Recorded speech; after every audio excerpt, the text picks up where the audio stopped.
A Navy SEAL and his twins were thrown into a blizzard with nothing until his dog uncovered a secret worth 200 million. Snow hammered the valley as Ethan Cross stood at the iron gate, his children shivering beside him and Thor growling at the men who'd cast them out.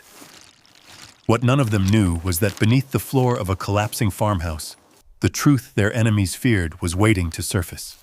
The wind cut through Raven's Pass like a blade, cold enough to make the pines groan under the weight of ice.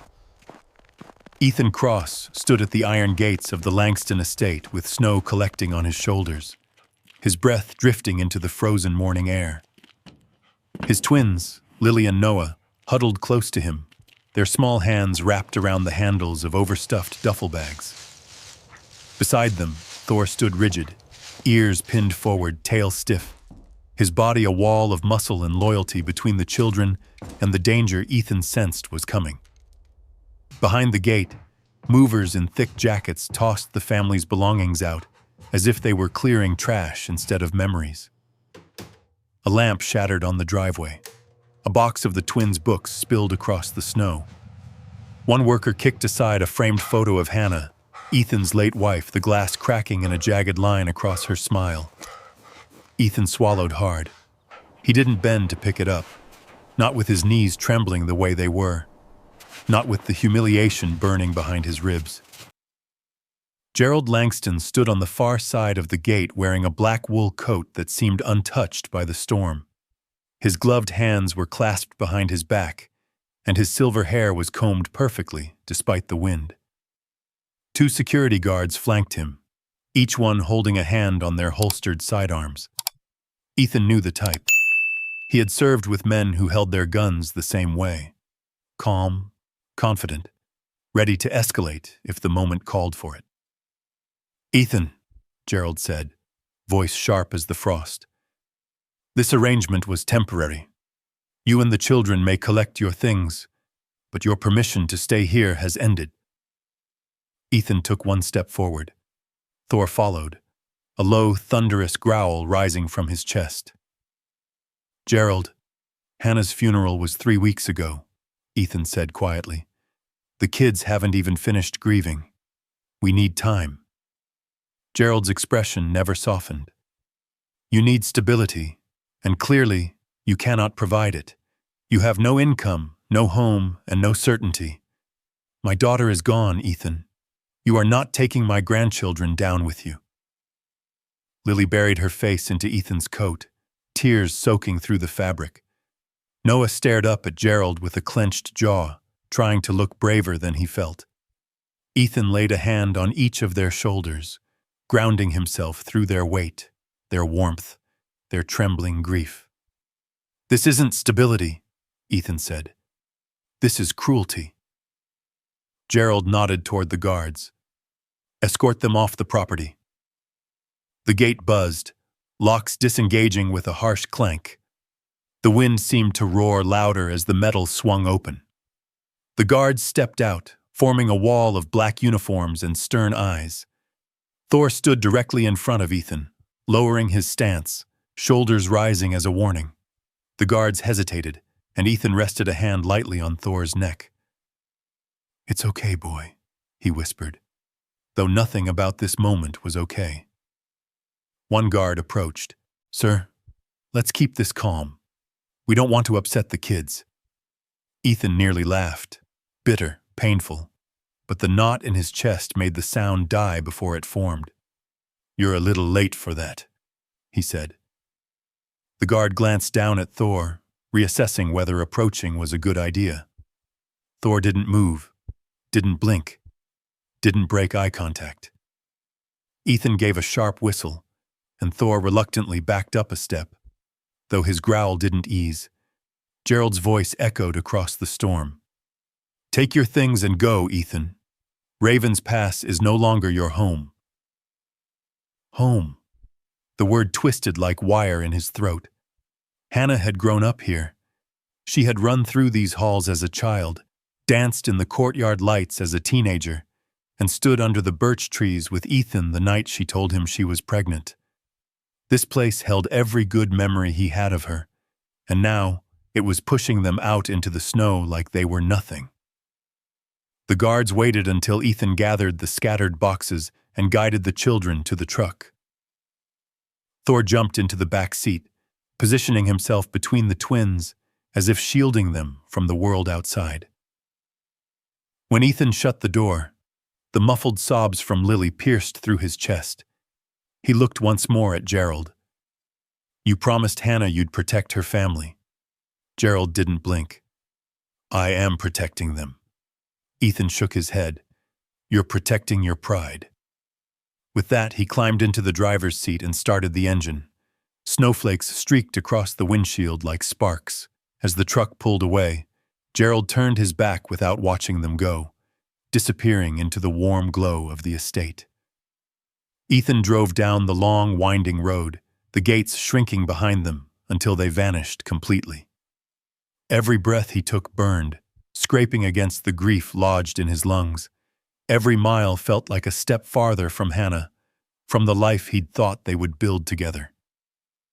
"Dad?" Noah's voice broke the silence. "Where are we going now?" Ethan stared ahead at the empty road, the storm swallowing the mountains on either side. He forced his voice to stay steady. "We're going somewhere safe, somewhere quiet." "Are we gonna be okay?" Lily whispered.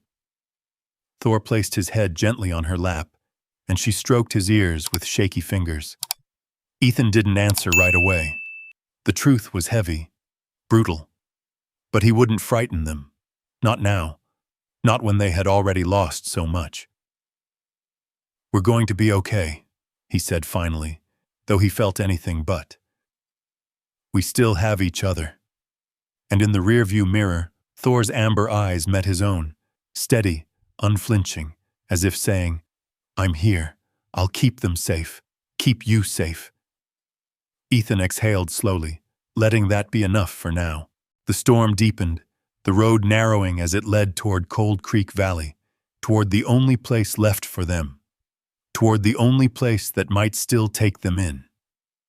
Ethan kept both hands tight on the steering wheel, squinting through the blur of wind-driven snow. The headlights cut only a few yards ahead, the rest swallowed by darkness.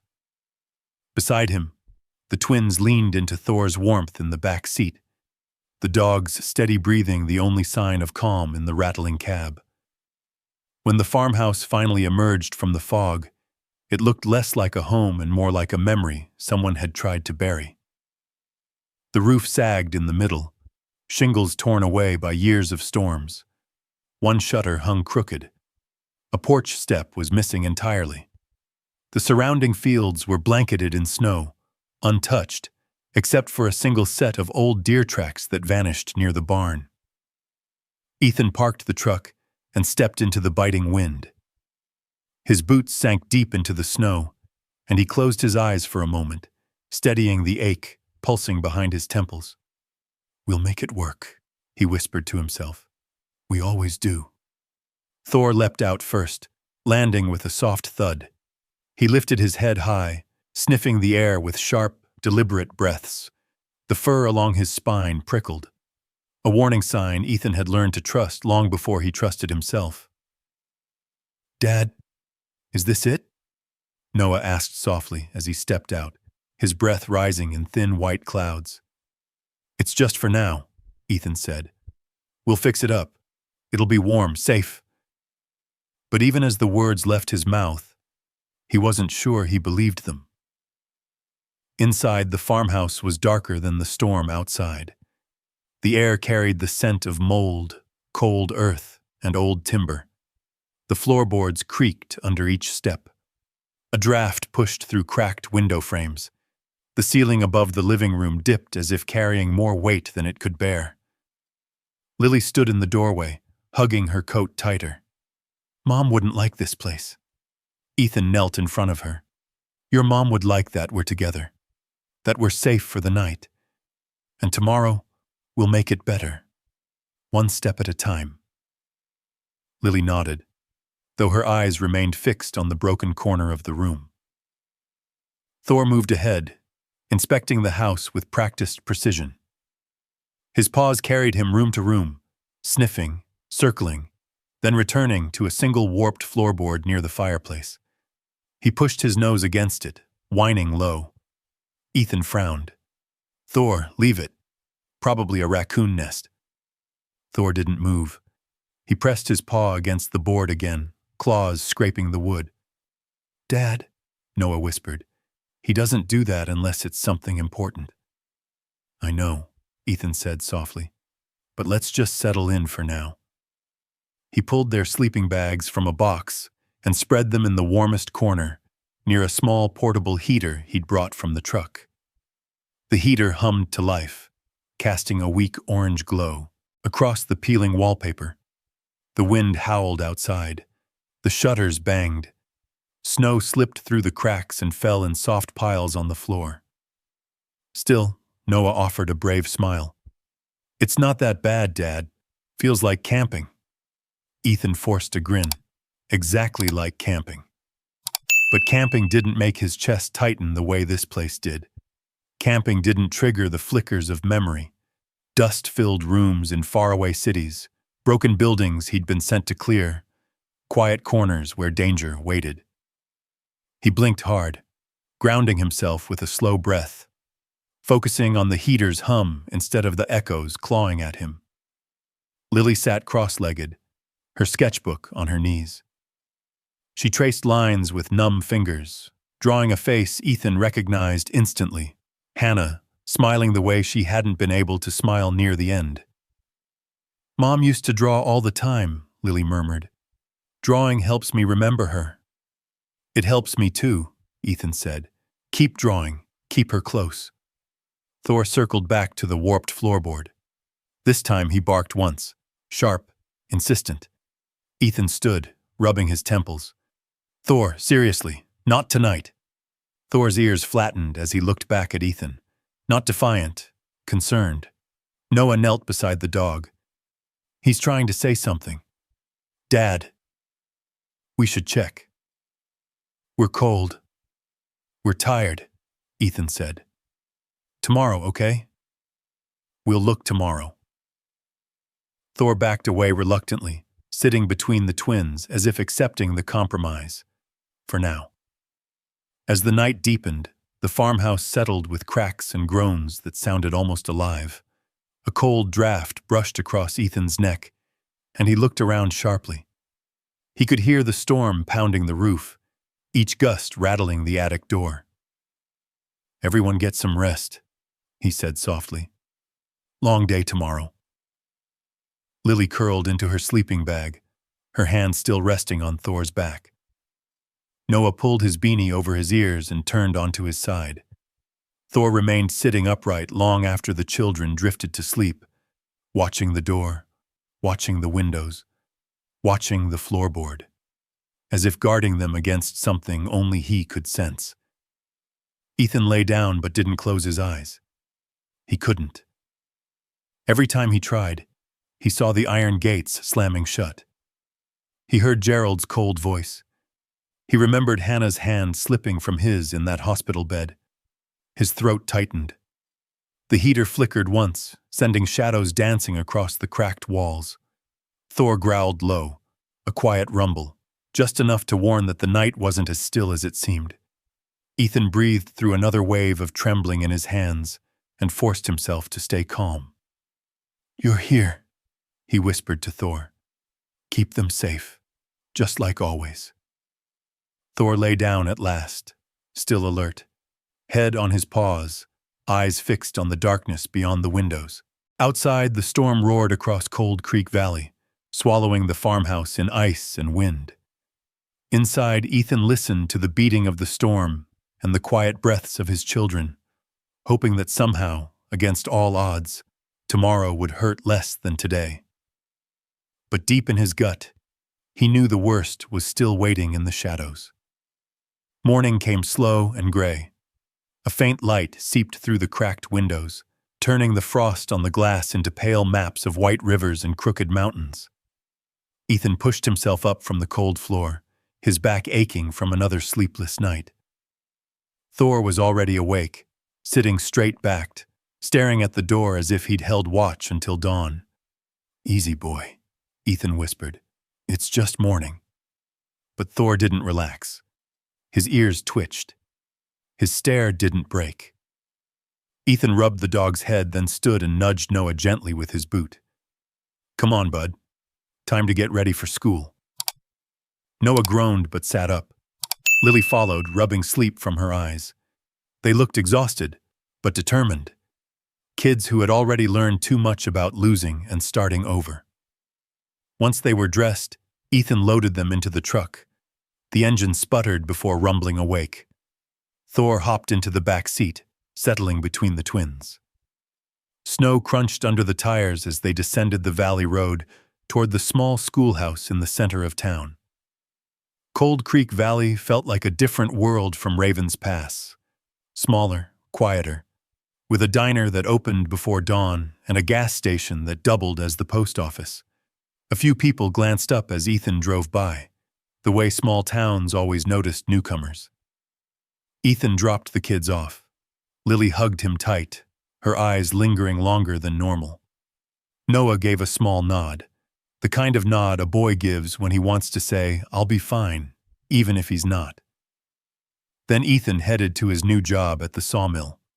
The foreman, a gruff man named Dale Carson, handed him gloves and pointed to a stack of frozen lumber.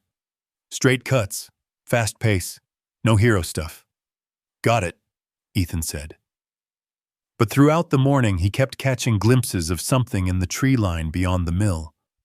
A dark shape, a glint, a stillness that didn't belong to the forest. On his break, he leaned against the rail and lifted his eyes to the ridge. The trees swayed in the wind, slow, rhythmic, but the shape between them didn't move. Then, just for a second, it did. A shift, a step, a dark coat slipping behind a pine trunk. A person. Ethan's heartbeat picked up. Not from fear, he hadn't felt fear in years, but from the familiar edge that sharpened his senses. Someone was watching. He scanned the ridge again. Nothing. Everything good, Cross? Dale asked, stepping outside for a smoke. Just stretching, Ethan said. Long night. Dale grunted. This valley'll eat a man alive if he lets it. Careful with that.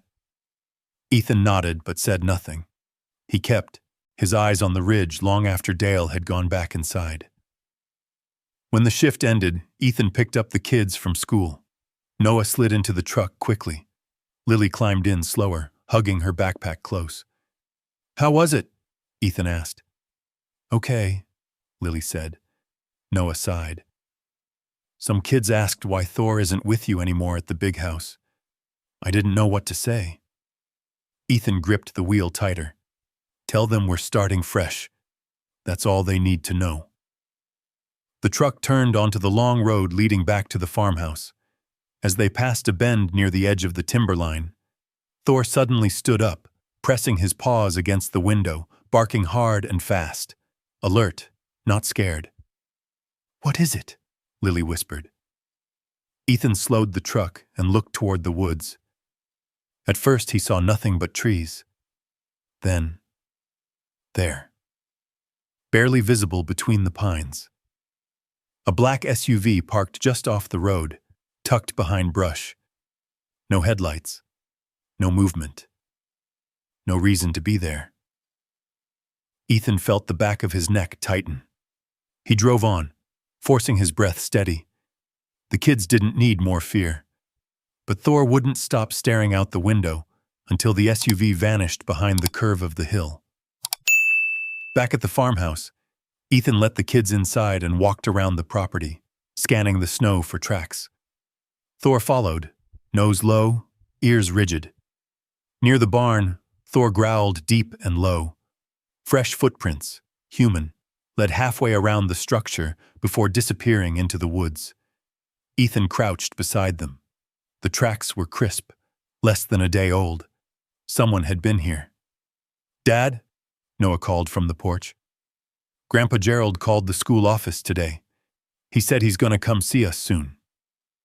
Ethan felt something cold settle in his chest. Colder than the snow, colder than the storm had been. He turned to Noah. What did he say exactly? Noah swallowed. He said he'll make sure we end up where we belong. Ethan stared at the footprints in the snow, then at the tree line, then at the darkening sky. Thor leaned against him, sensing the tension gathering like thunder. This wasn't just pressure. This wasn't just intimidation. This was surveillance. This was preparation. Ethan stood slowly, his breath forming a cloud in the icy air. "Kids," he said, "get inside. Lock the doors." Noah paused. "Why?" "Just do it," Ethan said, voice calm but firm. As they rushed inside, Thor remained by Ethan's leg, his body tense, ready. The dog's gaze stayed fixed on the woods, the same woods where the stranger had stood earlier, the same woods where footprints now led into silence. Ethan's jaw tightened. He'd lived through ambushes. He'd seen danger stalk victims long before it struck. The signs weren't subtle, not to him, not to Thor. Gerald Langston wasn't just angry, he was preparing for something bigger, and Ethan knew one truth more clearly than anything. The fight wasn't coming someday. It had already begun. By dusk, the wind had turned vicious, howling down from the Bitterroot Range like something alive, something hungry. Snow slapped against the farmhouse in heavy bursts, rattling the old window frames and pushing cold air through every crack in the walls. The storm warning on Ethan's phone buzzed twice before dying completely. The battery drained, the signal gone. Inside, the dim lantern on the kitchen table flickered as the power lines groaned under the weight of the storm. Lily and Noah huddled near the small wood stove, wrapped in blankets. Thor paced the floor in slow, tense steps, pausing often to stare at the front door like he expected it to burst open. "Dad?" Lily whispered. "Is someone coming?" Ethan stirred the fire, each spark lifting toward the chimney like a tiny prayer. "It's just the storm," he said. "Stay close to the heat." But Thor didn't fear storms. That wasn't what had him unsettled. It was something else. Something Ethan could feel too, in the hollow of his chest, in the tightening of his lungs, the way they tightened before breaching a door in hostile territory. Outside, something banged against the side of the house. Once, twice, a long scrape followed. Ethan stood instantly. Thor froze mid-pace, ears straight up, lip lifting in a low, warning growl. Noah gripped Lily's hand. "Dad?" "Stay back," Ethan said softly. He moved toward the window, slowly lifting the corner of the curtain. The wind blew sideways sheets of snow so thick he could barely see the porch. Nothing moved out there. No figure, no vehicle. But the scrape had sounded intentional, heavy, human. "Probably a loose shutter," he murmured. But even he didn't believe it. A sudden violent knock rattled the entire front door. Thor lunged forward, barking with full force, body planted like a barricade. Ethan braced himself, but the knock didn't return. No voice followed. No silhouette crossed the window. Just the storm again. For several minutes, the house remained still. Then another sound cut through the wind, a deep, hollow creak from the living room floorboards, the exact spot Thor had been obsessed with since they arrived. The dog spun around, charging toward it. He pawed at the old boards, whining low, frantic. Ethan followed, shining a lantern over the warped planks. One board bowed inward under Thor's weight, sinking slightly. Too much. "Thor, back!" Ethan ordered, pulling the dog aside. Another groan, another shift. And then, in one sudden, violent collapse, the floor caved in. Snow-damp wood shattered downward, sending splinters into the air. Lily screamed. Noah scrambled away. Thor barked fiercely, lunging toward the hole, but stopping just at the edge, muscles rigid with instinct. Ethan dropped beside the opening, lantern in hand. A cold draft rose from the darkness below. Dust swirled in the beam of light, slowly, revealing a rectangular metal surface, A box. Not a chest. Not a crate. A military-grade lockbox. Black steel. Reinforced corners. Fasteners identical to the ones Ethan had used overseas to secure classified gear. His breath caught.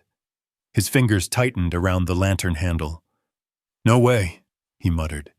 "Hannah, what did you do?" He reached down, grabbing the edge of the lockbox. It was heavy, but he managed to lift it onto the broken floor. Snow and ice melted slowly along its top surface, trailing down its sides like tears. The fasteners released with a soft metallic click. Too easy, as if they'd been opened recently, or as if they were meant to be opened now. Inside, wrapped in a faded shawl Hannah used to wear on winter mornings, lay a sealed envelope addressed in Hannah's handwriting. A USB drive in a protective case, legal papers with signatures he didn't recognize. A business card for Samuel Pierce, attorney at law. And at the top of the stack, a letter with Ethan's name written slowly, carefully. Lily and Noah knelt beside him. Thor lay close, head pressed against Ethan's knee. "Dad, what is it?" Lily whispered. Ethan's throat tightened. He brushed snow off the letter, his hands shaking, not from the cold, but from the recognition of Hannah's looping handwriting. "It's your mom," he whispered. "She left this for me." He opened the letter. "Ethan, if you are reading this, then what I feared has already begun." His heart stopped. The wind outside went silent. Even the storm seemed to listen. "My father will not stop until he controls everything. Our children, our home, our future. I have protected what I could, but you need help. The truth is in Samuel Pierce's hands. Do not trust my father. Do not wait. Protect Lily and Noah. And trust Thor. He knows." Ethan swallowed hard, staring at the page until the words blurred. The storm roared again, louder than any before, as if the mountains themselves were reacting to the letter. Noah gasped. "Mom knew? She knew all of this?" Ethan pressed the letter to his chest, closing his eyes briefly. He felt the weight of Hannah's warning settle deep into him, a weight heavier than grief, heavier even than fear. "She knew," Ethan said quietly, "and she tried to guide us." Thor leaned into Ethan harder, a low rumble in his throat. Not threat, but urgency. It was as if the dog understood this moment mattered more than any before. Ethan looked around at the broken floorboards, at the storm outside, at the shadows shifting across the windows. Someone had knocked. Someone had scraped the siding. Someone had stood in the timberline earlier today. This wasn't coincidence. This wasn't paranoia. This was a countdown. He lifted the box, holding it close. "Kids," he said, voice low but steady, "we're not staying here tonight." Lily's eyes widened. "Where are we going?" "Somewhere safer," he said. "Somewhere they won't expect." Thor barked once, sharp, decisive, then moved toward the door as if leading the way. Ethan looked down at the box again, at Hannah's words, at the truth she'd buried beneath their feet. He had suspected danger. Now he knew it. Gerald Langston wasn't just trying to take the children, he was trying to erase Ethan entirely. And Hannah, she had left him the first weapon in this war, a truth sealed in steel, hidden under their home, guarded by a dog who had never stopped watching over them. The storm raged harder, but Ethan no longer feared it. The real storm had only just begun. By morning, the blizzard had quieted into a dense, eerie stillness. The sky hung low over Cold Creek Valley, heavy with unfallen snow, casting a gray curtain across the land. The farmhouse creaked as if waking from a restless night, its broken floorboards now a gaping wound in the center of the living room. The metal lockbox, Hannah's secret, rested beside Ethan's boots like a silent witness. He didn't waste time. He packed the children's bags, grabbed essentials, and loaded everything into the truck. Thor jumped in, sitting upright, as though guarding the lockbox at Ethan's feet. "Dad," Lily whispered, "are we running away?" He paused, hand on the truck door. "No," he said softly. "We're going to get answers." The drive down the frozen mountain road felt longer than usual. The tires slid over hidden patches of ice, and the thick forest lining the route seemed to lean inward, watching them. Twice Thor growled at the tree line. Twice Ethan resisted the urge to stop and check. He didn't have the luxury of fear anymore. He had children to protect. At the edge of town sat an old brick building with a faded sign, Pierce and Watson Law Office. Ethan pulled into the parking lot and killed the engine. Thor jumped out first, scanning the perimeter before allowing the twins to exit. Inside, the office smelled of paper and cedar. A receptionist led them to a private room where attorney Samuel Pierce waited. A man in his late 60s with calm eyes and a face lined by both wisdom and worry. "Mr. Cross," he said, standing to shake Ethan's hand. "I was hoping you'd come sooner." Ethan hesitated. "My wife, Hannah, she left your card in a box under our floor." Samuel nodded slowly.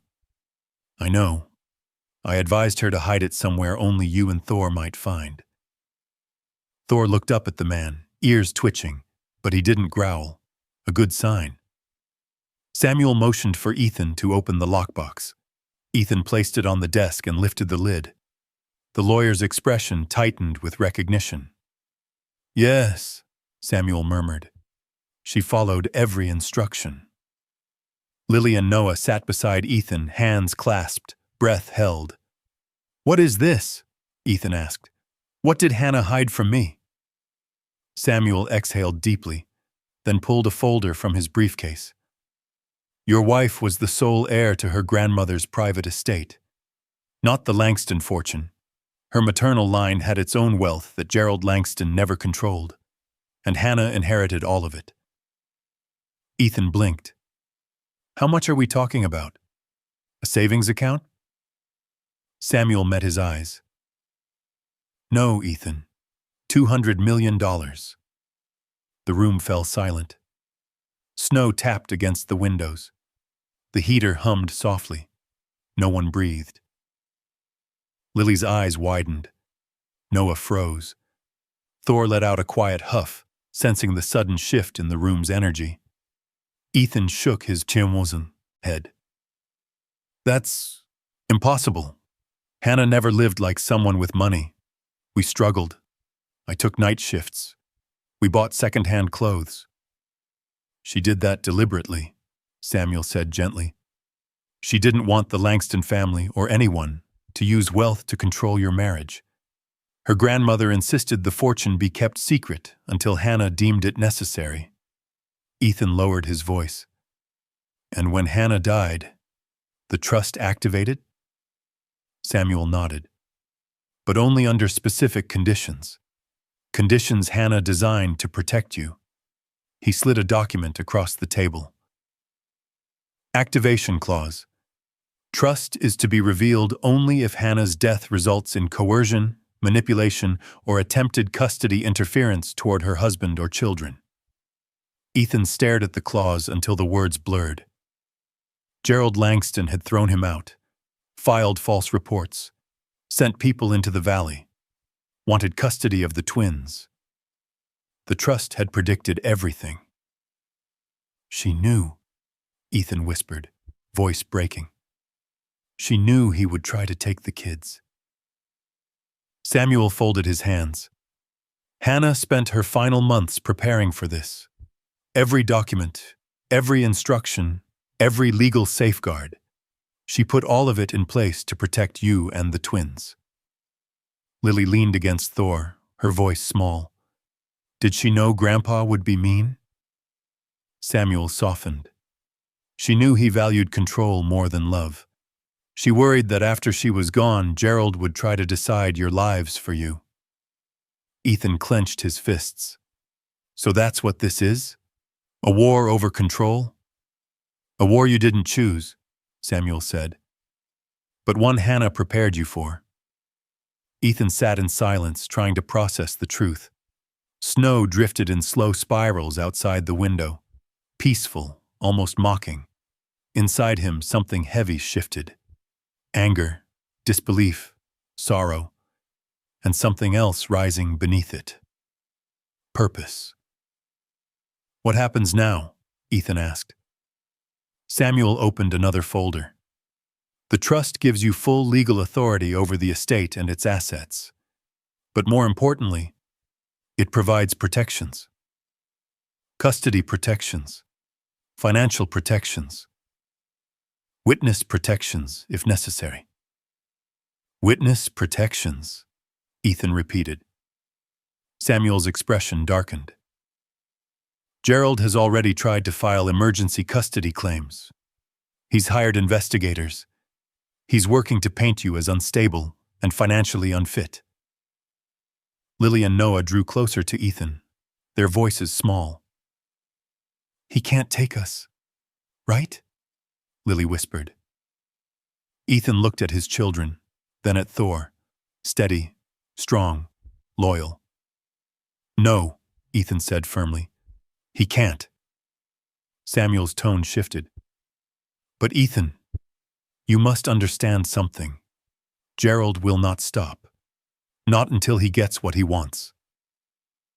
Ethan nodded slowly. He won't, he agreed. But neither will I. Thor stood, coming to Ethan's side, his body blocking the twins protectively. His eyes locked onto Samuel as if to say, Ethan isn't alone. Samuel placed one last document on the desk, a letter sealed in wax. She left this for you, he said, her final words about the trust. Ethan stared at the envelope, throat tightening. Read it when you're ready, Samuel said. Not before. Outside, the low rumble of an engine approached. Thor's ears snapped forward. He growled softly. Samuel stepped to the window. That's not one of ours. A black SUV rolled slowly down the snowy street. The same one from the timberline. The same one Thor had sensed. Ethan felt the old instinct rise. The battlefield instinct. The one Hannah had always calmed. The one Thor had always sharpened. He closed the lockbox and stood. It's starting, he said. Samuel's jaw tightened. Ethan, be careful. Thor pressed against Ethan's leg, ready for whatever came next. Ethan lifted the box. No, he said quietly. It's time to finish what Hannah started. The snow crunched beneath Ethan's boots as he stepped out of the law office, the lockbox tucked tightly under one arm. Thor moved ahead of him in a protective arc, body tense, tail stiff, scanning every doorway and every shadow. Lily and Noah clung to each other behind him, their small footprints trailing his in the fresh snow. Across the street, the black SUV idled, engine rumbling low, windows tinted too dark for the winter morning. Ethan felt the same prickling behind his neck he'd felt on deployment, that instinctual warning that eyes were fixed on him. Kids, Ethan said softly, get in the truck, now. They obeyed without question. Thor remained at Ethan's side, growling deep, steady, a warning without uncertainty. The SUV crept forward, inching past the curb like a predator too confident to rush. Ethan watched it slow slide down the road until it turned the corner and disappeared behind the old grain mill. Only then did he open the truck door. Dad, Noah said, voice shaking. Was that Grandpa's people? Ethan didn't answer. Not yet.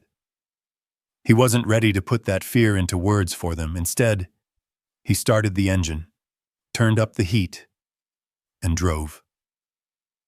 The long road from town back into Cold Creek Valley stretched empty, the sky flattening into a sheet of white. Thor stood in the back seat the whole way, never taking his eyes from the side mirrors. Something was wrong. Something was coming. It was late afternoon when the first blow landed. The farmhouse lights flickered twice, then died completely, plunging the entire property into a cold, unnatural silence. Lily gasped. Noah froze.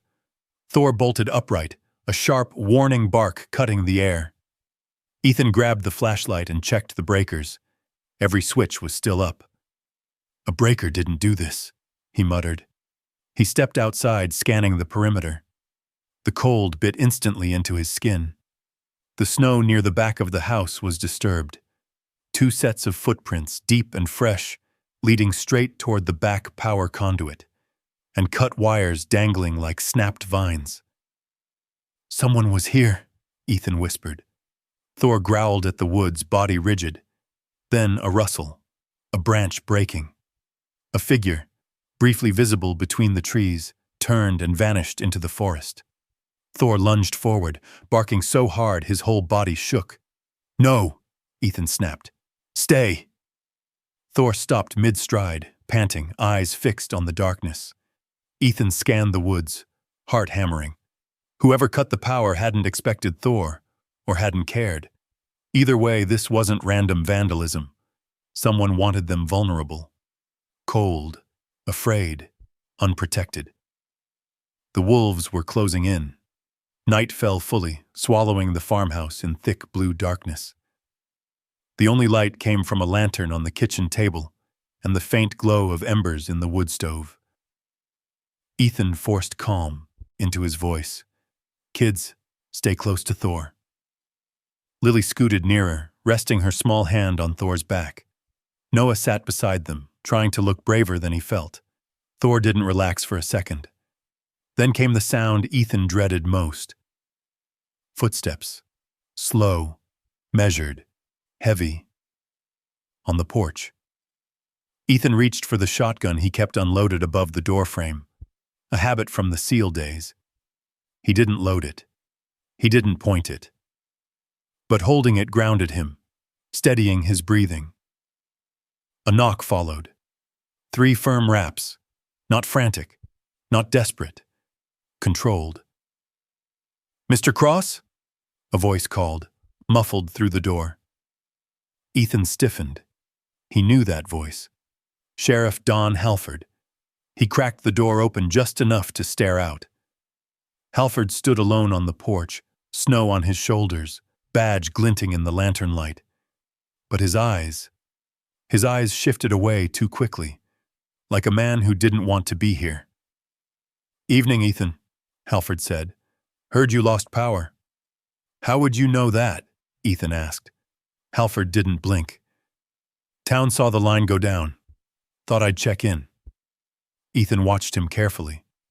Thor pressed up against Ethan's leg, a low growl vibrating in his chest. "Sheriff," Ethan said, "if you're here to help, say it plainly. If you're here for something else, say that too." Halford swallowed.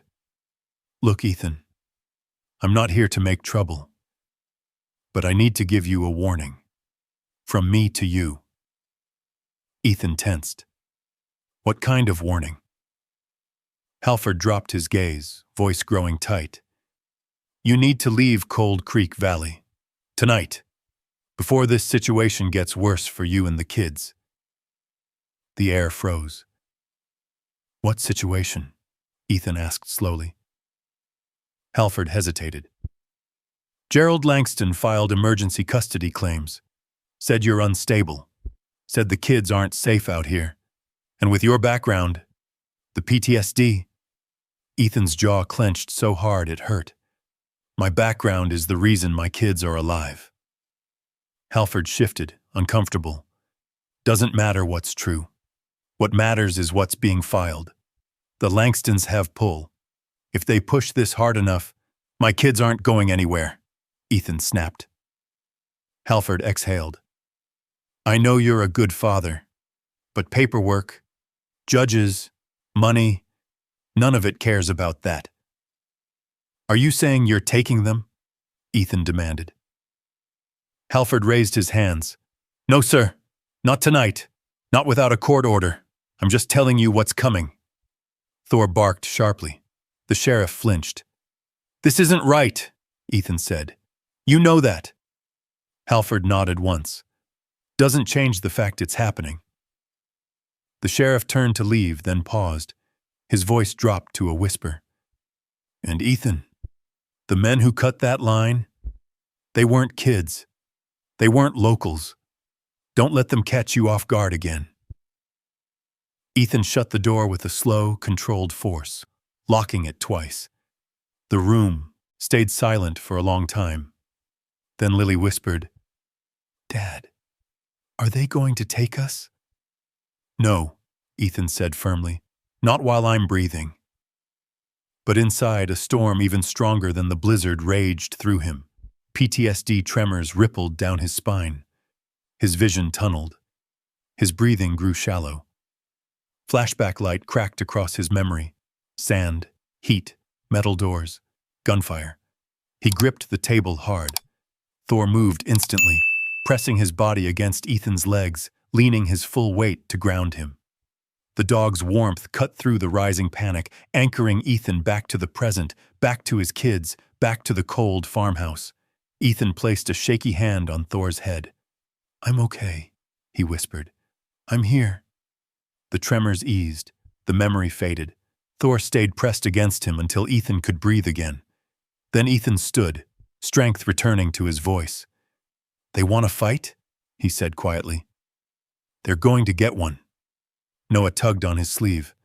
"What do we do now?" Ethan looked through the broken floorboards at the empty, gaping hole where Hannah's secret had been buried. "We keep moving," Ethan said. "We stay sharp." "And we stay together," Lily added, clutching Thor. Ethan nodded. "Always." Thunder cracked outside, far off but coming closer. The wolves were no longer just watching. They were closing in, and Ethan Cross was done running. But resolve alone couldn't hold back the night. Cold Creek Valley descended into an unnatural quiet after the sheriff left. The storm had weakened into a steady fall of snow, each flake drifting through the darkness like ash. The wind no longer howled, but the silence it left behind felt heavier, like the valley itself was holding its breath. Inside the dim farmhouse, the lantern light trembled weakly, throwing long shadows across the walls. Lily and Noah sat close to Thor, whispering to him, petting him, needing the comfort of his steady warmth. Ethan paced near the broken floorboards, replaying every word Samuel Pierce had said. $200 million. Custody threats, surveillance, danger at the door. And Hannah knew it all before she died. Ethan stopped pacing, pressing both hands against the table until the knuckles whitened. He'd lived through ambushes, gunfire, and nights where the desert wind carried the sound of the wounded. But this was different. He couldn't simply fight his way through a threat that hid behind lawyers and lies. He couldn't outshoot the kind of wealth and power that Gerald Langston wielded like a weapon. But he could outlast it. Thor suddenly stood, ears snapping upright. He walked to the back door, nose low, sniffing intently. "What is it?" Ethan asked. Thor whined softly, pawing at the frame. Ethan grabbed the flashlight and cracked open the door. The cold knifed into the room. Snowflakes swirled violently in the beam of light. Outside, the farm was silent. No footprints, no movement, no intruders. Ethan stepped onto the porch, Thor pushing forward beside him. The dog sniffed the air, then turned his head toward the barn, the old leaning structure at the edge of the property. Thor's tail went stiff. He barked once, deep and certain. Ethan tightened his grip on the flashlight. "You smell something there?" Thor barked again. Ethan didn't like it. Nothing good ever waited in a dark barn on a night like this. But Thor moved ahead with purpose, and Ethan trusted that instinct more than anything else in his life. "Kids, stay inside," Ethan said, raising his voice just enough. "Lock the door." Lily's frightened voice floated back. "Dad, be careful." "I will," he said. Thor's with me. That was all they needed to hear. Ethan followed Thor through the thick snow. Every crunch of his boots echoed in the hollow air. The barn door rattled in the wind, half broken from years of neglect. Thor reached it first, scratching at the wood, growling, not at danger, but at something buried, hidden. Ethan pulled the door open with a groan of rusted hinges. Inside, the smell of hay and earth filled the tight space. Dust floated in the air, and old tools hung crooked on the walls. Thor sniffed the ground, circling the far left corner of the barn, the place where loose hay lay in an unnatural mound. What is it, boy? Ethan whispered. Thor dug hard, sending hay scattering. Metal clinked beneath his paws. Ethan knelt beside him and brushed the hay away. A second lockbox, smaller, older, and half buried in dirt. His breath hitched. Hannah, he whispered. What else did you hide? He lifted the box with both hands. Its weight felt familiar, like the boxes they'd used overseas to secure personal effects. The metal was cold as ice. A simple latch held it shut. He opened it slowly. Inside lay 2 items, a flash drive wrapped in cloth and a sealed envelope marked only with his name. His heartbeat echoed in his ears. The silence of the barn felt sacred now, heavy with truth. He picked up the letter, recognizing Hannah's handwriting instantly. A lump rose in his throat. He sank to the barn floor, leaning against a beam as he broke the seal. Her voice seemed to whisper from the page as he read, Ethan, if you're reading this, then my father has already begun his plan. I knew he would. I've known for a long time. You must protect Lily and Noah, even from the people who share their blood. Ethan swallowed hard. Thor lay beside him, resting his head on Ethan's leg. The money is real. The threats are real. And everything I left behind was meant to guide you. The drive contains recordings, documents, and proof of everything my father has done. Use them only when you have to. Trust Pierce, and trust Thor. He will lead you when I'm gone. Ethan stopped reading, eyes burning. I'm sorry, my love. I didn't want to leave you with this, but I knew you were the only one strong enough to survive it. I believe in you. You always protected us. Now protect yourself, too. The words blurred as a tear slipped down his cheek. For the first time since Hannah died, Ethan allowed himself to crumble, quietly, deeply. He pressed the letter to his chest. Thor lifted his head and gave a soft, rumbling sound, placing a paw gently on Ethan's leg. Ethan wasn't alone in the dark. Not anymore. Not ever. Footsteps approached behind him, light, hesitant. He turned to see Lily and Noah standing in the barn doorway, worry etched into their faces. Dad, Lily whispered. He didn't hide the tears. He didn't hide the pain. He simply held out an arm. They rushed into his embrace. All 3 of them clung to each other, a small family bound tightly against the cold world pressing in from every side. Thor curled around them protectively, closing the circle. Ethan finally found his voice. Your mom left this for us, he whispered. She knew what was coming. She knew her father, and she trusted us to get through it. Lily nodded, face buried against his shoulder. Noah wiped his eyes with his sleeve. Thor nudged closer, as if promising silently that he would guide them where they needed to go. Ethan looked down at Hannah's final message one more time. Trust Thor. Trust yourself. The truth is beneath everything you fear. He closed the letter carefully, his heart steadier than before, because now he understood. Hannah hadn't just left warnings. She had left a path, a way forward, a map through the darkness, and Thor, faithful, watchful Thor, had found it. Ethan stood slowly, pulling Lily and Noah to their feet. We go back inside, he said softly. We rest tonight. And tomorrow? Noah asked. Ethan looked toward the forest, where the wolves waited, where Gerald Langston's shadow loomed. "Tomorrow," Ethan said, "we fight back." Thor barked once, sharp, certain, as if to say, "And we won't lose." Morning came with a strange, fragile calm. Snow blanketed the valley so thickly that the world outside looked washed clean, pure, untouched by the danger that had crept so close the night before. The farmhouse, though battered and old, held a rare warmth inside. Hannah's letter tucked safely in a drawer, the flash drive locked in the box, Thor sleeping lightly at the twins' feet. For the first time in days, Ethan made breakfast without rushing, without watching the windows every few minutes. He didn't trust the peace, but he needed the kids to feel it, even briefly. Lily giggled as Thor nudged her hand for a piece of toast. Noah tried to teach him a trick. For a small moment, they were just a family, scarred, tired, struggling, but still together. Then the crunch of tires on fresh snow shattered the morning. Thor leapt up instantly, barking with a force that shook the walls.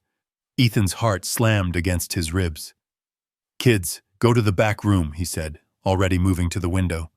A convoy of sheriff's vehicles crawled up the driveway. 2 cruisers and a black, unmarked Tahoe. The kind of combination that meant paperwork, orders, signatures, and trouble. "Dad?" Noah whispered, peeking from behind the doorway. Ethan didn't sugarcoat it. "Stay with Thor. Do not come out unless I call you." He stepped onto the porch as the vehicles stopped. The sheriff's deputies climbed out, boots sinking into the snow, eyes avoiding his. Sheriff Don Halford emerged last, holding a folder that already told Ethan everything he needed to know. "Morning, Ethan," Halford said quietly. "This isn't a welfare check," Ethan replied. Halford shook his head. "I'm sorry." One deputy stepped forward with a stack of papers. "By order of the court, we're here to take temporary custody of Lily and Noah Cross, effective immediately." "No," Ethan said, voice low and steady. "You're not taking my kids." Halford's eyes flicked with regret. "Ethan, don't make this harder." Ethan stepped between the deputies and the door. "You don't have cause. You don't have proof of harm. You have nothing but Gerald Langston's money behind a stamp." The deputy tightened his jaw. "Sir, step aside." Thor burst through the cracked door before Ethan could stop him, planting himself directly in front of Ethan, body lowered, teeth bared, the sharpest growl Ethan had ever heard vibrating through the snow. "Easy!" Ethan barked. "Thor, stay!" But the dog didn't move. He wasn't out of control. He was controlled, protecting the family exactly as he had been trained to. Halford raised his hands. "Nobody touch that dog. Nobody." The deputies froze. Nobody wanted to provoke a trained military K9. The standoff sat frozen in the frost-laced air, tension coiling tighter with every breath. Then a voice cut through the moment like a blade. "That court order is invalid." All heads turned. A single sedan pulled into the driveway, snow spraying from its tires. Attorney Samuel Pierce climbed out, his coat flapping in the wind, a folder of his own in hand. "Sheriff," Samuel said, striding forward, "if you enforce that order, you'll be violating a federal injunction." Halford blinked. "A what?" Samuel held out a document sealed with a federal stamp. "Filed this morning, approved at 8:14 a.m. Ethan Cross is under federal protection via the estate trust. That includes parental rights. Any local custody action is automatically suspended." The deputy stammered. "But, sir, the judge already signed." "And the injunction overrides it," Samuel said sharply. "Which means if you proceed, I will personally file charges of unlawful removal." Halford blew out a long breath. "Pierce, you just dropped a bomb on this valley." "Not I," Samuel corrected, "but Gerald Langston." As if summoned by his own reputation, a black luxury SUV rolled into the drive behind the cruisers. The door opened, and Gerald Langston stepped out, scarf, tailored coat, polished boots sinking into the snow without slowing him. He walked straight toward Ethan, face carved from stone, voice dripping cold oil. "This is unnecessary, Ethan. You could have simply handed them over." Ethan's jaw tightened. "They're my children. I'm their father." Gerald's lips curled. "And you are unfit, financially unstable, mentally compromised, living in a shack with a dangerous animal." Thor growled deeper. Gerald stepped closer, glaring at the dog. "Look at that creature. No child should be around." Ethan cut him off. "Thor saved their lives. More times than you ever cared to." Gerald snapped back. "Your wife wanted better for those children." Ethan's eyes burned. "Hannah chose me. She trusted me. She protected us from you."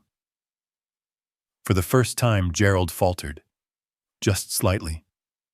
Ethan stepped forward, voice rising, raw and powerful. "She hid everything because she knew what you are."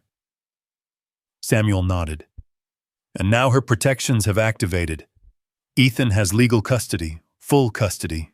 Gerald, your attempts to interfere end today." Gerald's face flushed red, anger mixed with humiliation. "We'll see about that." "Do that," Samuel replied calmly. "I'd love to let a federal judge see your tactics." Halford finally lowered the custody papers. "We're done here," he said, signaling to the deputies. "Let's go." The deputies returned to their cruisers, grateful to leave before things escalated further. But Gerald lingered, eyes fixed on Ethan. "This isn't over," he hissed. "You will not raise my grandchildren in this." He gestured to the farmhouse with bitter disgust. "This ruin." Ethan didn't look away. "I'll raise them in love. Something you never gave Hannah." Gerald's eyes flashed, lethal cold. "You are a mistake she should never have made." Ethan stepped closer, Thor pressing into his side. "You don't get to rewrite her life," Ethan said quietly. "And you don't get to rewrite ours." Thor barked once, a thunderous sound that echoed across the snow. Gerald flinched. Samuel placed a hand on Ethan's shoulder. "Let him leave. He's lost for today." Gerald finally retreated to his SUV, slamming the door. The vehicles rolled away, leaving tire marks carved into the snow like wounds. Silence settled over the valley. Ethan exhaled, shaking from the adrenaline. The twins burst from the doorway and wrapped their arms around him. He dropped to his knees and held them close, Thor circling them protectively, pressing his head into their shoulders. "It's okay," Ethan whispered. "You're safe. We're safe." But as he held them, he knew something with chilling clarity. Gerald Langston had money, power, influence, and men willing to do his bidding in the shadows.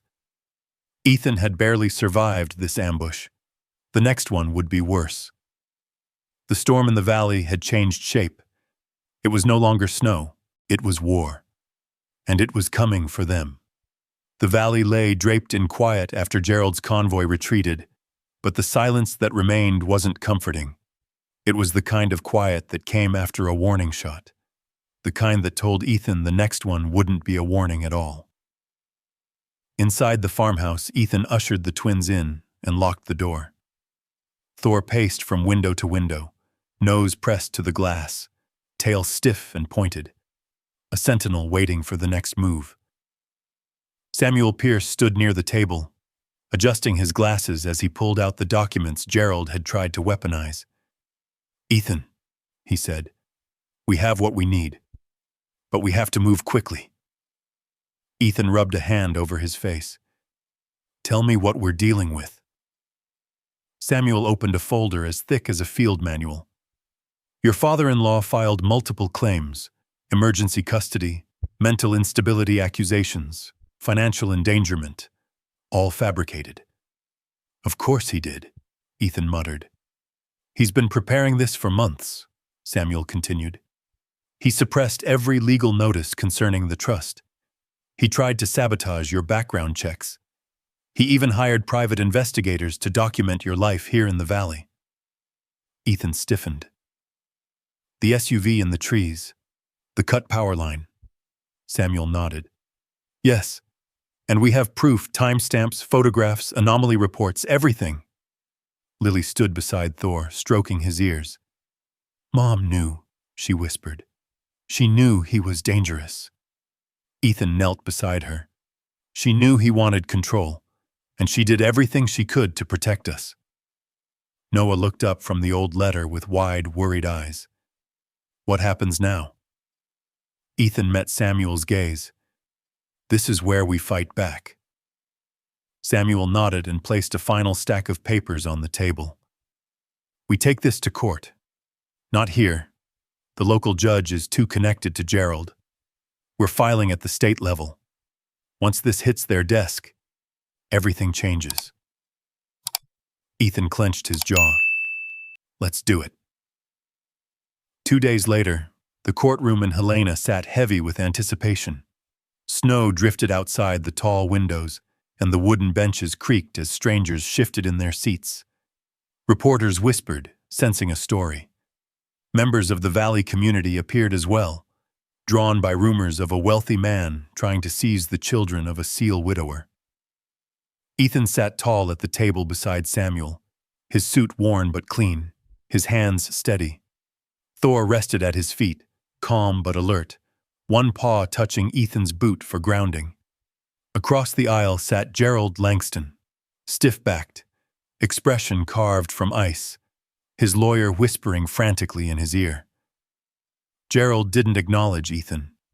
He didn't even look at the children, seated quietly behind Samuel. Judge Whitmore entered, and everyone rose. The sound of the gavel striking wood carried through the room like a gunshot. Court is now in session. Samuel rose, his voice steady, resonant. Your Honor, today we present evidence of unlawful coercion, suppression of legal documents, attempted custodial interference, and psychological manipulation carried out by Gerald Langston against the family of his deceased daughter. Gerald's lawyer objected immediately, sputtering, Your Honor, these claims are… But Samuel didn't pause. He clicked the remote, and the first image projected onto the courtroom screen. A photo of the cut power line at the farmhouse. This was no accident. Next slide. The SUV hidden in the timberline. This was surveillance. Next slide. Suppressed trust notifications, marked with Gerald's signature. This was interference. Gerald's face darkened, a muscle twitching near his temple. Then Samuel displayed the signed statements from law enforcement, confirming private investigators hired by Gerald had attempted to fabricate reports about the children's safety. And then, to the collective gasp of the room, the footage from Hannah's flash drive appeared. A recording of her voice, weak, trembling, but clear. If something happens to me, my father will try to take Ethan's place. Don't trust him. Ethan closed his eyes, swallowing hard against the knot forming in his throat. Hearing her voice again, her fear, her clarity, felt like reopening a wound he'd tried to stitch shut 100 times. But beside him, Thor leaned harder against his leg, anchoring him to the moment. When the recording ended, the courtroom remained silent. Then Ethan stood. He didn't plan to speak, but the words rose anyway. I served my country for 15 years, he said, voice steady. I've held brothers in my arms as they took their last breaths. I've protected people I didn't know with everything I had, and I will not let anyone take my children from me. Lily sniffled quietly. Noah squeezed her hand. Thor sat tall, almost regal, his gaze locked on Ethan with unwavering loyalty. Samuel stepped forward. Your Honor, every piece of evidence points to one truth. Gerald Langston cared more about power than about his daughter's wishes or his grandchildren's safety. Ethan Cross is a capable father, a devoted father, a man who has endured enough loss for a lifetime. Judge Whitmore lifted her glasses, eyes scanning the mountain of documents. "I have seen enough." Gerald's lawyer paled. "Your Honor, please," but the judge raised a hand. "The court hereby dismisses all custody petitions filed by Gerald Langston. Furthermore, due to the presented evidence, an investigation into Mr. Langston's actions will begin immediately. Mr. Cross retains full legal custody of his children, with all rights protected under the trust set forth by his late wife." A cry of relief broke from Lily. Noah exhaled hard, almost collapsing into his sister. Ethan's breath left him in a rush, as if someone had lifted a 2-ton weight from his chest. Samuel squeezed his shoulder. Thor barked once, sharp and triumphant. Gerald rose, furious. "This isn't over, Ethan." Ethan met his cold stare with something far stronger. "Yes," he said, "it is." The drive back to Cold Creek Valley felt different. Lighter, warmer, despite the winter wind. The farmhouse sat waiting for them like a survivor of the storm, worn but standing. Ethan spent the next days repairing the place.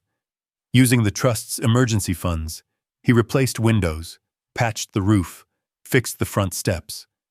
Lily helped paint the living room. Noah helped install insulation.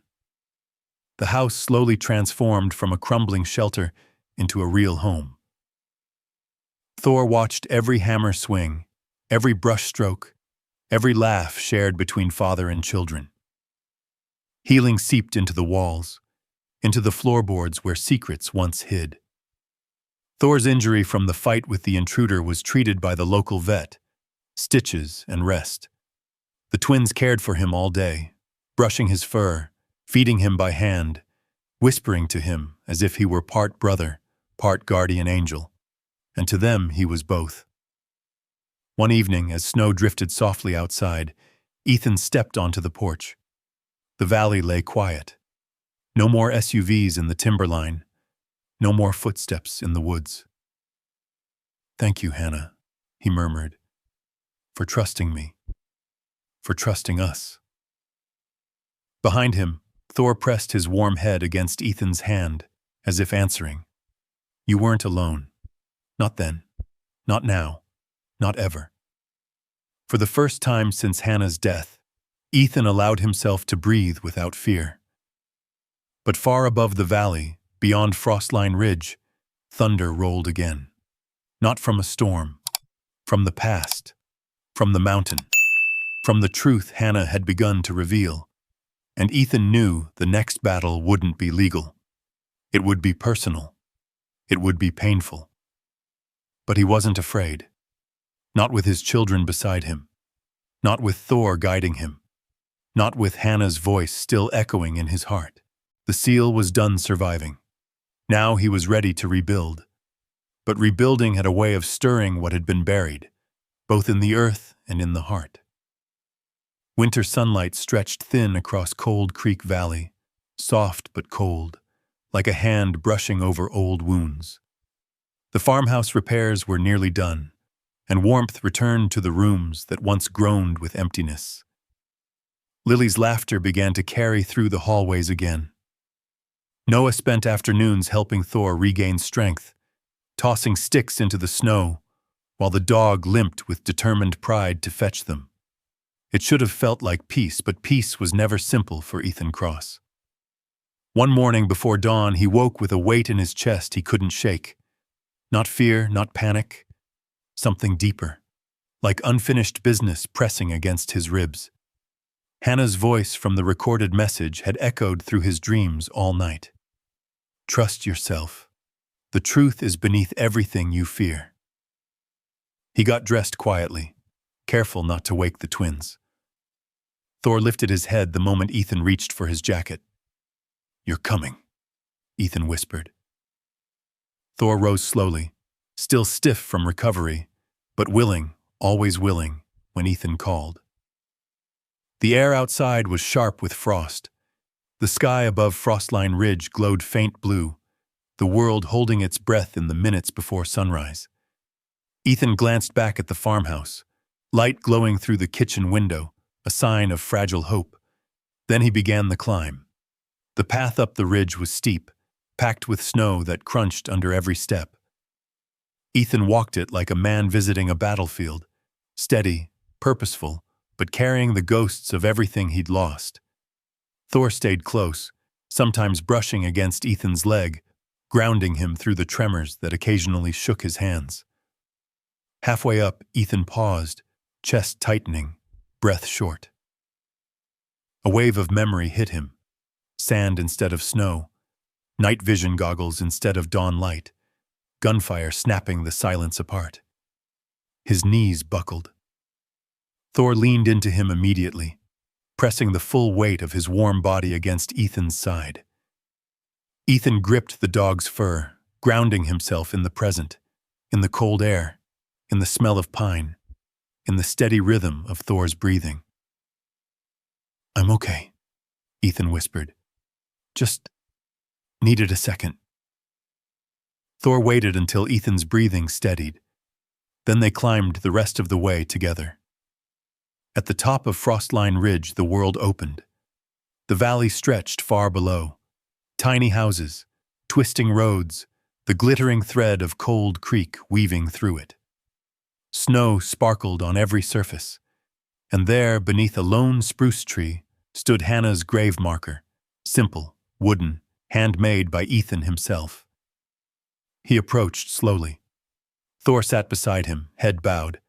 Ethan touched the top of the marker with cold fingers. "Hey, sweetheart." Silence answered, but he felt something, warm, familiar, like the memory of her hand brushing his cheek. He sank to the ground, knees in the snow. "I got your letter," he murmured. "Both of them." He ran his hand over the wooden carving of her name. "I wish you told me sooner," he said softly. "About the money, about your father, about everything you carried alone." His voice cracked, a fracture in the cold morning. "I would have fought beside you. You didn't have to protect me from it." Thor nudged his shoulder gently.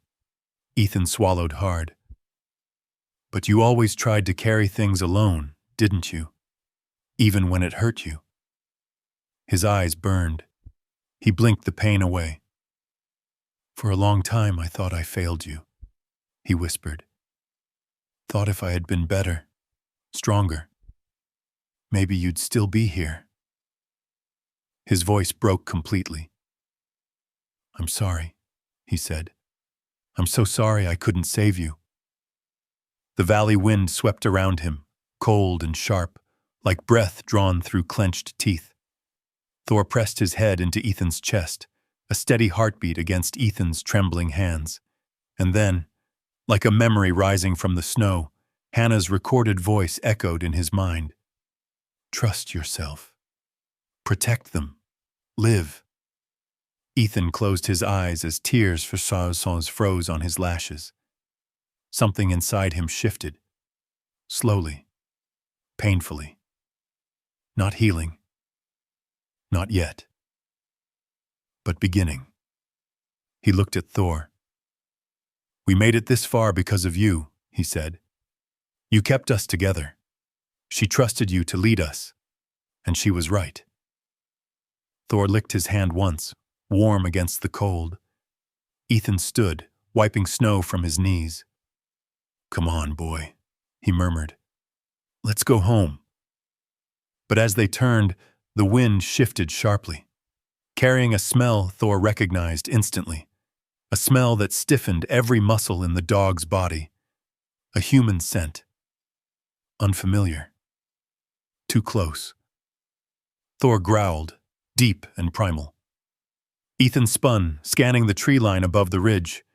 Footprints, fresh, disappeared behind packed snow. Someone had been here, recently, watching, following.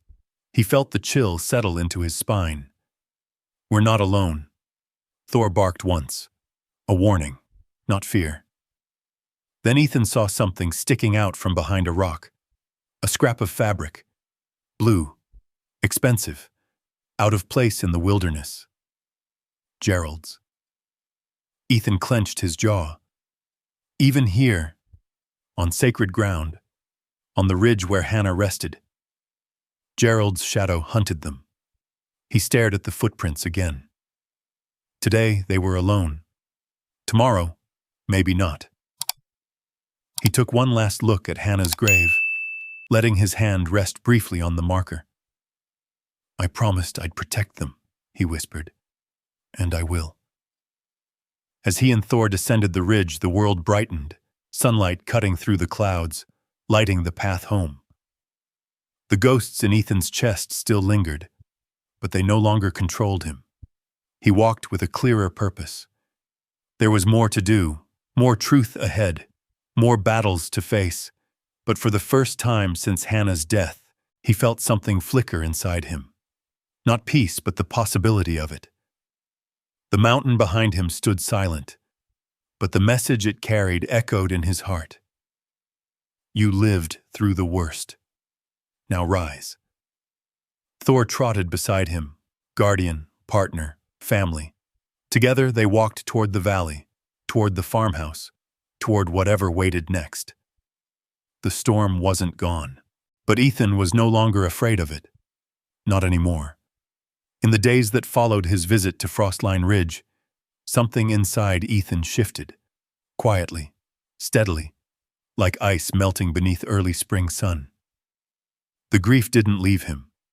The memories didn't loosen their grip, but they softened, as if Hannah's voice had wrapped around him, urging him to rise instead of collapse.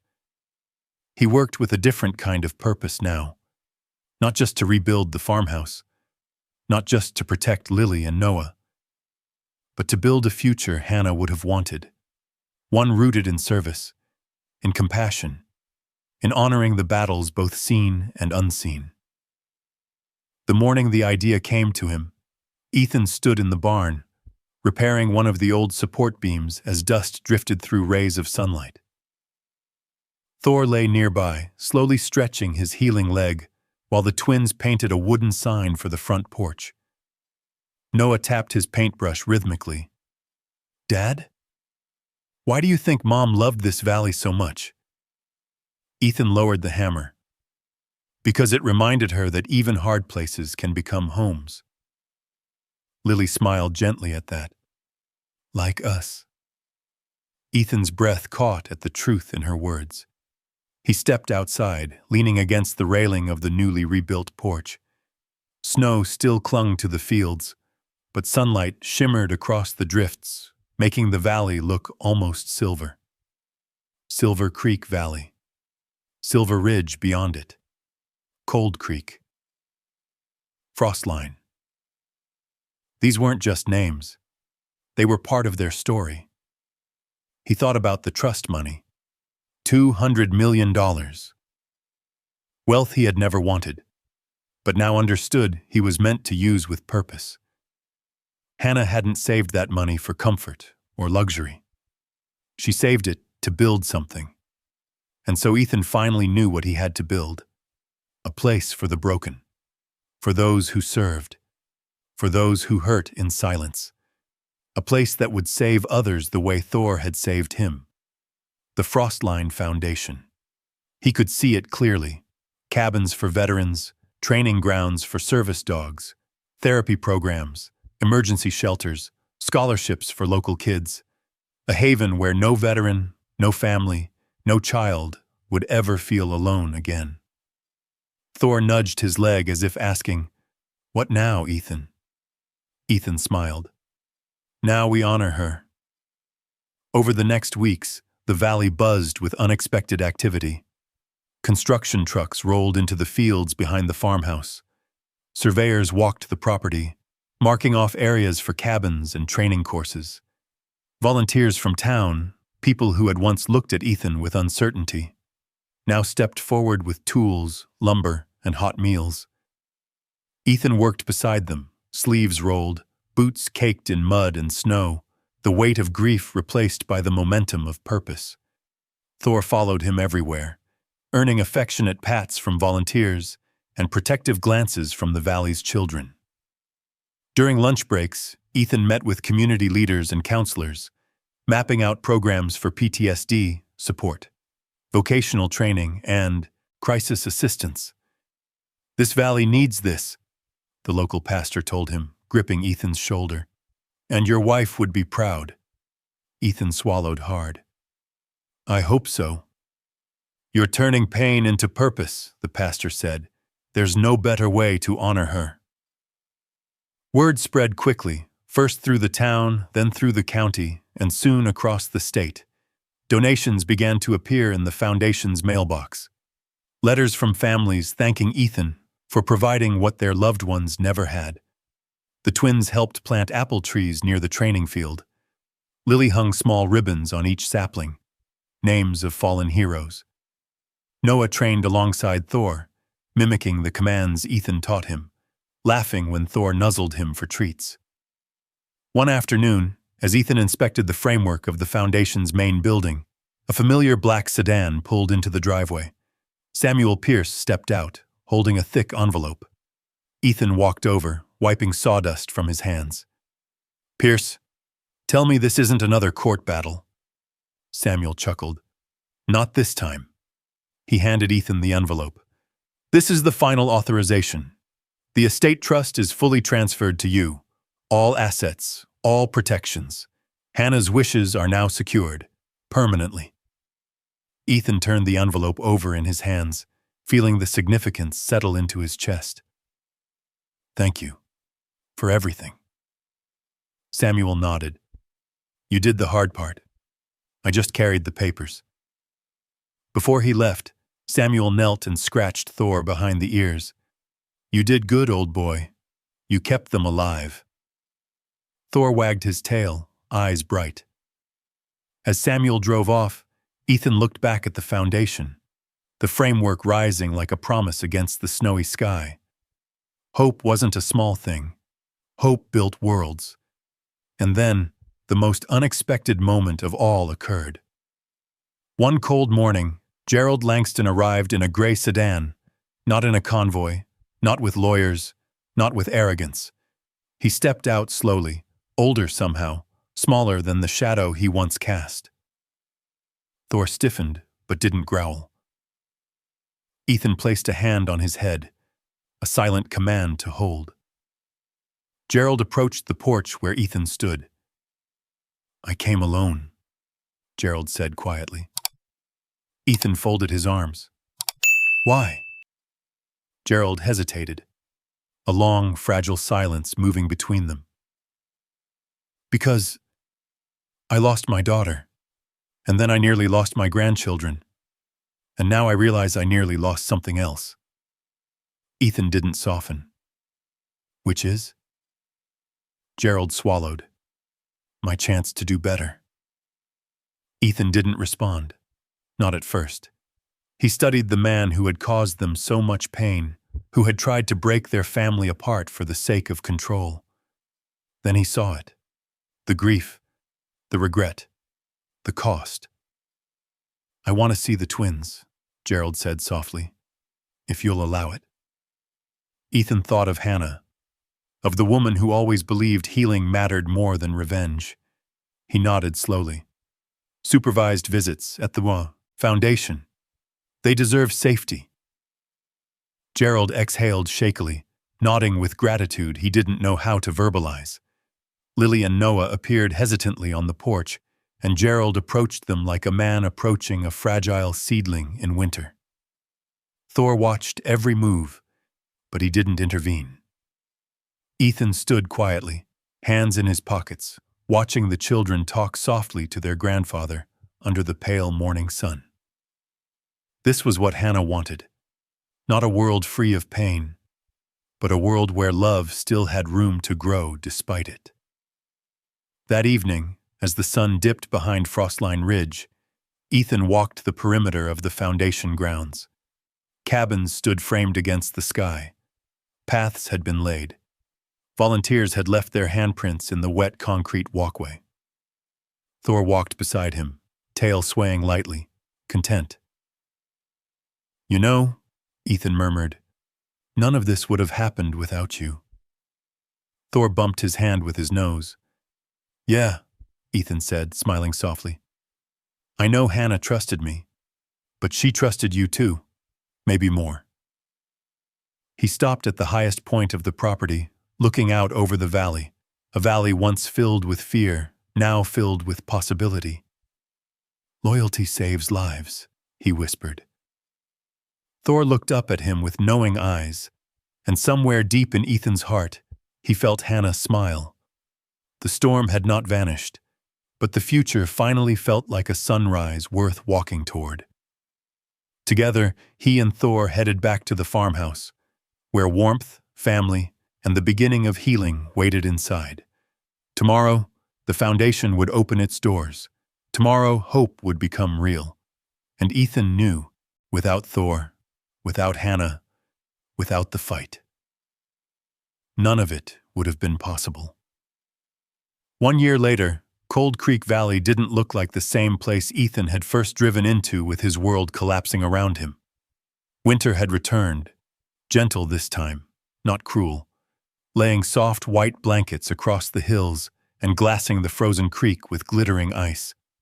And in the center of it all, shining beneath the snow-draped pines, stood the frost-lined foundation. Cabins now dotted the landscape, warm lights glowing from inside, each one home to a veteran finding their footing again.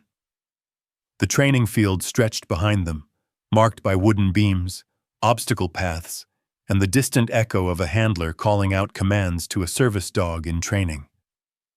On the front porch of the main building, a new sign hung proudly. The Frostline Foundation, Loyalty Saves Lives.